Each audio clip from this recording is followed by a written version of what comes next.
맨해튼의 중심부에 우뚝 서 있는 거대한 건물들을 보며 우리는 당연히 안전할 거라고 믿습니다. 하지만 1978년 여름 한 엔지니어가 발견한 충격적인 사실은 수천 명의 생명을 위험에 빠뜨릴 뻔했습니다. 시티코프 센터라는 이름의 59층 고층 빌딩이 시속 110km의 바람만 불어도 붕괴될 수 있다는 끔찍한 진실이었죠. 더 놀라운 점은 이 사실을 알고 있던 사람이 전 세계에서 단 한 명뿐이었다는 겁니다. 이제부터 뉴욕 역사상 가장 은밀하게 진행된 위기 상황의 전말을 알려드리겠습니다.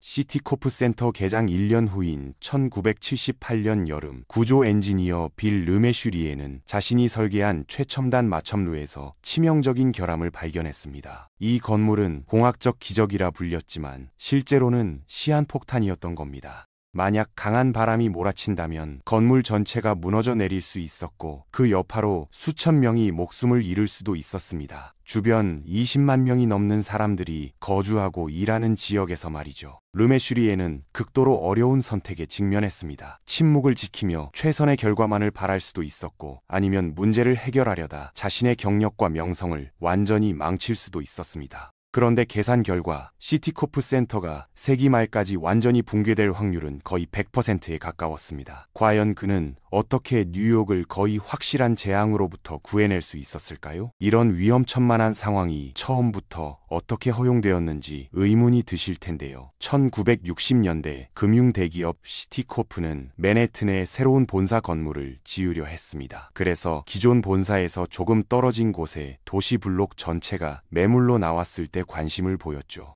그런데 이 부지에는 한 가지 문제가 있었습니다. 성 베드로 교회만큼은 절대 떠나려 하지 않았거든요. 시티코프가 교회 목사인 랄프 피터슨을 찾아가서 어떻게 하면 이곳을 떠날 수 있는지 물었을 때 그의 대답은 단호했습니다. 우리는 절대 떠나지 않을 겁니다. 시티코프가 진행하는 모든 계획에 우리 교회가 포함되어야 합니다. 목사가 원했던 건 교회만의 고유한 정체성을 유지하는 것이었습니다. 결국 양측이 합의한 조건은 두 가지였습니다. 하나는 오래된 고딕 양식 교회를 현대식 교회로 교체하는 것이었고 두 번째는 교회가 새로운 타워와 물리적으로 완전히 분리되어야 한다는 것이었습니다. 즉 교회는 완전히 독립적인 구조여야 했죠. 가장 중요한 조건은 교회 위쪽 공간의 3분의 2 이상이 자유롭고 깨끗하며 열린 상태로 남아있어야 한다는 것이었습니다. 이후 시티코프는 건축가 휴 스터빈스와 구조 엔지니어 빌 르메슈리에를 고용해 타워와 교회 설계를 맡겼습니다. 스터빈스는 그들이 직면한 제약 조건들을 자세히 설명했습니다.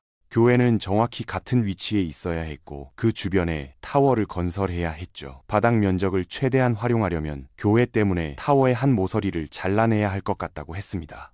르메슈리에는 그 방법도 효과적일 수 있다고 동의했지만 더 나아가 네 모서리를 모두 잘라내어 사실상 기둥 위에 마천루를 건설하는 것도 가능할 것 같다고 제안했습니다. 역사상 처음으로 엔지니어가 건축가에게 찾아가서 우리 일을 더 어렵게 만들어 봅시다 라고 말한 셈이었죠. 이 고각다리 같은 구조는 두 가지 주요 목적을 달성해야 했습니다. 우선 건물 중력 하중의 절반 이상을 지탱해야 했고 나머지는 더 큰 중앙 기둥이 담당하게 됩니다. 두 번째로는 강풍으로 인한 하중을 견뎌내야 했죠. 그런데 일반적인 구조물과는 달리 기둥들이 모서리가 아닌 각 면의 중앙에 위치하게 됩니다. 르메슈리에가 이 문제를 고민하던 중 갑작스럽게 영감이 떠올랐습니다. 그는 냅킨을 잡고 아이디어를 재빠르게 스케치했습니다. 탑의 각 면에 대각선 버팀대를 여러 겹으로 그려 넣었죠. 이 V자 형태의 보강재들은 힘을 각 면의 중앙으로 전달하고 기둥까지 이어주게 됩니다. 중력 하중을 확인해 봐야 했는데 이때 중요한 요령이 있었습니다. 중력 하중이 기둥을 따라 내려옵니다. 그들이 버팀대에 도달하면 버팀대로 들어가는 길을 찾아야 하죠. 만약 해당 기둥을 제거한다면 그 하중이 뛰어넘어서 다른 기둥으로 갈 방법이 없습니다. 각 V자형 보강재의 상단과 중앙에 있는 기둥을 제거함으로써 각 층이 별도의 단위로 작동하게 되었습니다. 이들은 단지 보강재와 중앙 코어를 통해서만 연결되었죠. 따라서 8층마다 중력 하중의 절반이 V자형 보강재를 통해 중앙 기둥으로 전달되어 고각다리까지 이어집니다. 이게 얼마나 혁신적인 아이디어인지 말씀드릴 수 있을까요? 이 특정 시스템은 기둥 배치와 건물 조건에 따라 완전히 독특했습니다. V자형 보강재가 중력 하중을 전달할 수 있다는 것을 확인한 르메슈리에는 이제 두 번째 문제인 바람 하중에 주의를 돌렸습니다. 모서리 기둥이 있는 일반 건물의 왼쪽 면에 바람이 불면 전체 골조가 변형됩니다. 이러한 변형을 줄이기 위해 접합부를 간파할 수도 있지만 보호와 기둥은 굽힘 하중보다는 압축이나 인장 하중에 훨씬 더 강하기 때문에 더 나은 방법이 있습니다. 대각선 보강재를 추가하면 수평 하중을 견딜 수 있죠. 보는 일종의 스프링처럼 작용하여 압축되면 접합부를 밀고 늘어나면 안쪽으로 당기게 됩니다. 이런 보강재를 사용하면 바람 하중이 이 대각선은 압축시키고 저 대각선은 늘어뜨립니다. 왼쪽 기둥은 인장으로 인해 아래로 당겨지고 오른쪽 기둥은 압축으로 인해 위로 밀려 올라가죠. 보강재가 만나는 지점에서 둘 다 아래쪽 들보를 오른쪽으로 밀어냅니다. 이렇게 하면 왼쪽은 늘어나고 오른쪽은 압축되는 거예요. 고층 건물에 대해 생각할 때 바람이 얼마나 큰 역할을 하는지 생각해 보세요. 건물에 발생하는 전단력은 우리가 건물 전단력이라고 부르는데 건물 아래로 내려갈수록 이 힘은 증가합니다. 따라서 이러한 V자형 보강재는 르메슈리의 설계의 핵심이었지만 보강재는 너무 거대해서 끝에서 끝까지 길이가 거의 40m에 달했습니다. 그렇게 긴 강철 지지대를 만들어서 맨해튼을 통과시키는 건 불가능했어요. V자형 보강재 시스템은 바람과 중력 하중 문제를 해결했지만 또 다른 문제도 야기했습니다. V자형 보강재 시스템 덕분에 많은 비용과 무게를 줄일 수 있었거든요. 뉴욕의 다른 건물 대부분보다 가벼운 구조였습니다. 제곱피트당 약 22파운드 정도였는데 매우 가벼웠어요. 불행히도 그 건물은 흔들리기 쉬워서 바람에 움직일 수 있었습니다.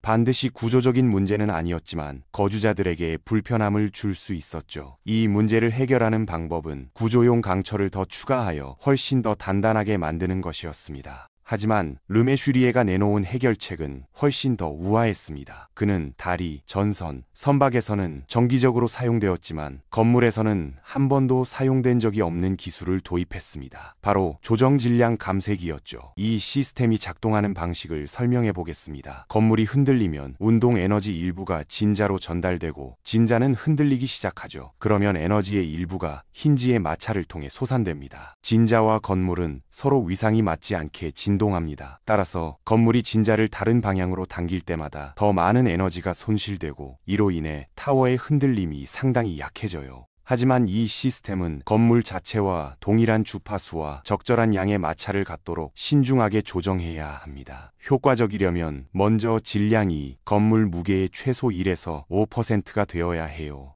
감쇄기에는 진자, 액체 기둥, 스프링 위에 큰 질량 등 다양한 유형이 있습니다. 르메슈리에는 시티코프에서 이 마지막 방법을 사용했어요. 여러분이 보시는 것은 29피트 제곱, 두께 약 8피트, 무게 400톤의 콘크리트 덩어리입니다. 이것은 최상층에 설치되었으며 애칭으로 거대한 치즈 블록이라는 별명이 붙었어요. 시티코프가 한쪽으로 흔들리자 블록도 같은 방향으로 움직이기 시작했습니다. 일부 에너지는 별도의 점성 감쇄기를 통해 솟아되고요. 시티코프의 진동은 블록이 건물의 움직임과 위상이 맞지 않게 진동하면서 발생하는 에너지 손실을 통해 감쇄됩니다. 기둥에 힘을 전달하는 V자형 보강재와 흔들림을 줄이는 조정 질량 감쇄기를 모두 갖춘 이 건물은 구조적으로 안전하다고 르메슈리에는 확신했습니다. 1977년 시티코프 센터가 개장했을 당시 이 건물은 세계에서 11번째로 높은 건물이었어요. 언론에서는 이를 고개적인 건축 행위로 묘사했습니다. 나중에 미국 건축가협회는 이 건물의 명예상을 수여하면서 스카이라인의 세련된 실루엣이라는 점에서 힘의 상징이라고 칭했어요.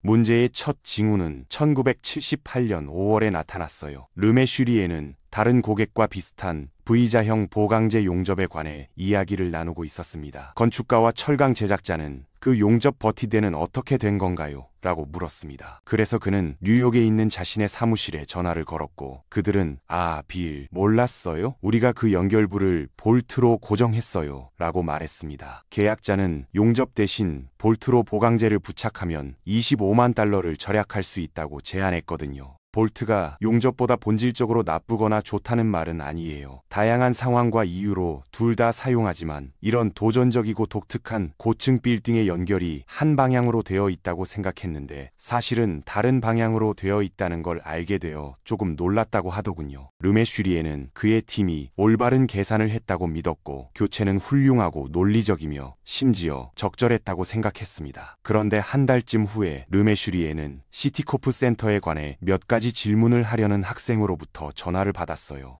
그 학생의 선생님이 그 엔지니어는 뭘 하는지 몰랐어요. 기둥을 가운데에 놓으면 안 돼요. 모서리에 놓아야 해요. 라고 말했다는 겁니다. 르메슈리에는 학생과 함께 계산을 진행하여 고각다리가 올바른 위치에 있는지 확인했습니다. 하지만 흥미로운 점은 그 순간 그가 모든 방향에서 오는 바람의 하중에 대해 생각하고 있다는 것이었어요. 그는 바람이 건물에 직접 불어닥치는 것이 아니라 건물의 한쪽 면에 직접 닿지 않고 모서리에 닿으면 건물에 어떤 일이 일어나는지 2번 확인하기로 했습니다. 이러한 바람은 사분풍이라고도 불립니다. 그래서 그는 바람을 수직 성분으로 나누었어요. 각 측면에 작용하는 힘은 F 나누기 루트 2이므로 이보는 그 2배의 힘을 받습니다. 수직 부하중에 대한 르메슈리에의 계산과 비교했을 때 여기서의 힘은 40% 더 높았어요. 원래 설계에서는 V자형 보강재가 완전히 용접되어 있었기 때문에 힘의 증가는 문제가 되지 않았습니다. 하지만 더 이상 그렇지 않았어요. 르메슈리에는 앞서 전화했던 내용을 기억해냈습니다. V자형 보강재를 고정하던 용접부가 볼트로 바뀌었던 거죠. 그의 팀은 접합부당 볼트 수를 어떻게 계산했을까요? 그들은 대각선 바람에 대해 생각해 본다면 그것은 기적일 거예요. 그건 누구에게도 자연스러운 일이 아니었거든요. 그래서 저는 약간 걱정했습니다. 르메슈리에는 건물 도면을 요청하고 모든 연결 부분을 꼼꼼히 살폈습니다. 그는 자신의 회사가 볼트의 개수를 어떻게 계산하는지 살펴보았어요. 의심할 여지 없이 그들은 대각선 방향의 바람이 아닌 직진 바람을 고려했습니다. 탑 꼭대기에서는 풍속이 가장 빠르지만 아래로 내려갈수록 풍속 전단이 커져요. 탑 중간쯤에서 이 버팀대를 살펴보면 수직 풍하중은 454톤입니다. 기둥이 생략되었기 때문에 이 모든 버팀대는 위 8층에서 동일한 중력 하중인 340톤을 지탱합니다. 중력 부하는 보강재 부분이 아닌 중앙 기둥에 쌓이는데 이는 이 보강재에 114톤의 인장이 가해진다는 것을 의미해요.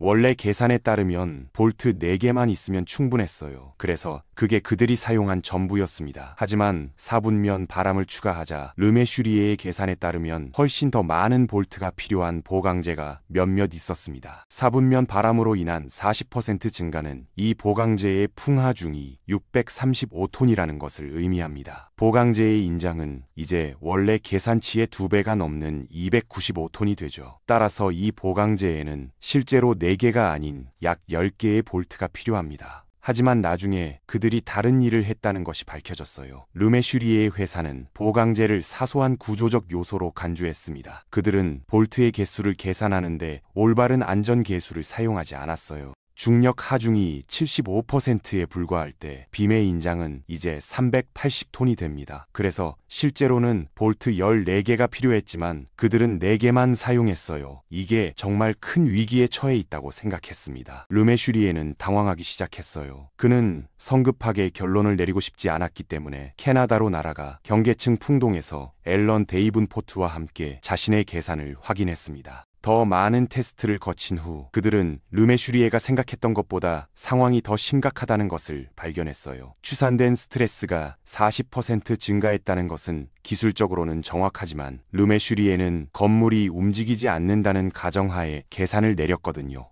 하지만 풍동 실험을 통해 르메슈리에에게는 건물이 움직일 때 힘이 어떻게 변하는지에 대한 동적 분석이 가능해졌습니다. 르메슈리에가 깜짝 놀란 것은 풍동 분석 결과 응력이 원래 예상했던 것보다 최대 60%까지 증가할 수 있다는 사실이었어요. 르메슈리에는 메인에 숨어 들어가서 각 층의 접합부 하나하나를 조사하며 풍동에서 얻은 데이터를 다시 살펴보았습니다. 가장 취약한 접합부는 건물의 30층에 있었어요. 만약 그것들이 실패하면 건물 전체가 무너질 것이었습니다. 하지만 건물을 무너뜨릴 만큼 강력한 폭풍이 뉴욕시를 통과할 확률은 얼마나 될까요? 르메슈리에는 과거의 날씨 보고서를 면밀히 조사했어요. 평균적으로 건물을 파괴할 만큼 강력한 폭풍이 67년마다 발생했습니다. 하지만 조정된 질량 감쇄기가 작동하는 경우에만 가능했어요. 폭풍으로 전기가 끊기면 시속 110km의 바람이 단 5분만 불어도 건물이 무너질 것이었습니다. 매년 그 규모의 폭풍이 발생할 확률은 16분의 1이었어요.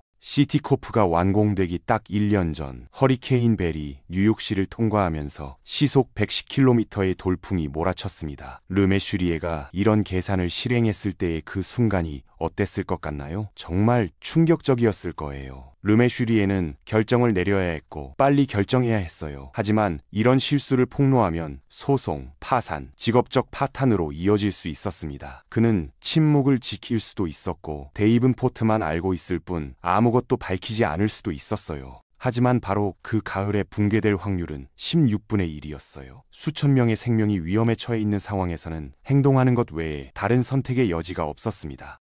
몇몇 변호사와 다른 엔지니어링 전문가와 이야기를 나눈 후 르메슈리에는 건축가 스터빈스에게 이 사실을 알렸고 두 사람은 함께 시티코프 회장 월터 리스턴에게 이 사실을 알렸어요. 그 회의가 끝나고 몇 시간 만에 르메슈리에는 조정된 질량 감쇄기를 위한 비상 발전기를 확보했습니다. 감쇄기는 원래 흔들림을 안정시켜 편안함을 제공하도록 설계되었지만 이제는 타워를 기대는 버팀목이 되었어요. 그는 기밀 수리 계획을 프로젝트 판도라라고 불렀지만 그 이름이 불길하게 들렸기 때문에 아무도 상상하지 못한 사건에 대한 특별 공학 검토, 줄여서 프로젝트 세레네라고 불렀어요. 매일 밤 모든 사람이 떠난 후 용접공들이 건물에 들어가 V자형보 주변의 석고보드를 뜯어낸 다음 각 접합부에 두께 5cm, 길이 2m의 강철판 2개를 용접했습니다. 반창고처럼 말 그대로 반창고를 이 접합부 양쪽에 붙였어요. 그 후 사무실 직원들이 다음날 아침 돌아오기 전에 벽을 교체하고 모든 것을 청소했습니다. 그들은 200개가 넘는 접합부를 용접해야 했고 르메슈리에는 30층에 있는 접합부부터 중요도에 따라 순위를 매겼어요. 하지만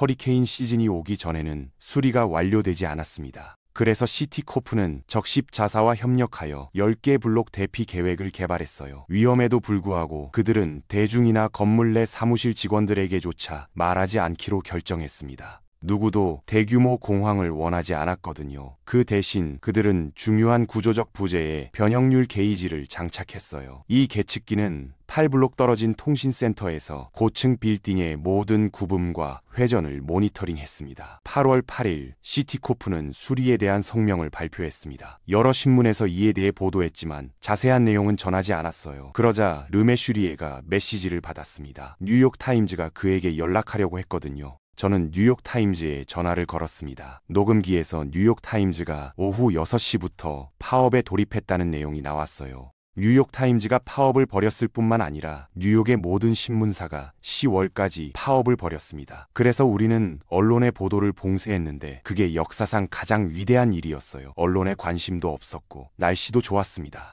수리 작업은 순조롭게 진행되었어요. 하지만 8월 말 모두가 두려워하던 소식이 전해졌습니다. 허리케인 엘라가 카리브해에서 발생하기 시작했거든요. 그리고 이것이 그들이 걱정하는 유일한 폭풍이었어요. 이제 수리는 절반 정도 완료되었습니다. 200년에 한 번 오는 폭풍을 견뎌낼 수 있을 것 같았지만 르메슈리에는 폭풍의 강도를 몰랐기 때문에 위험을 무릅쓰지 않았어요. 9월 1일 금요일 엘라는 시속 200km에 달하는 바람을 맞으며 뉴욕으로 향하고 있었어요. 시 당국은 대피를 시작하기 위해 준비에 들어갔습니다. 경찰은 집집마다 돌아다니며 10블록 반경 내에 모든 사람을 내보냈어요. 엘라는 24시간 동안 노스캐롤라이나에서 긴장된 시간을 보냈습니다. 르메슈리에가 말했듯이 우리는 피땀을 흘렸어요. 하지만 어느 날 밤 허리케인 엘라는 마지막 순간에 바다로 방향을 틀었습니다. 그들은 르메슈리에가 시티코프에 말한 지 불과 6주 후인 10월에 수리를 완료했습니다. 르메슈리에에 따르면 이 건물은 이제 1000번 중 1번의 폭풍을 견딜 수 있다고 합니다.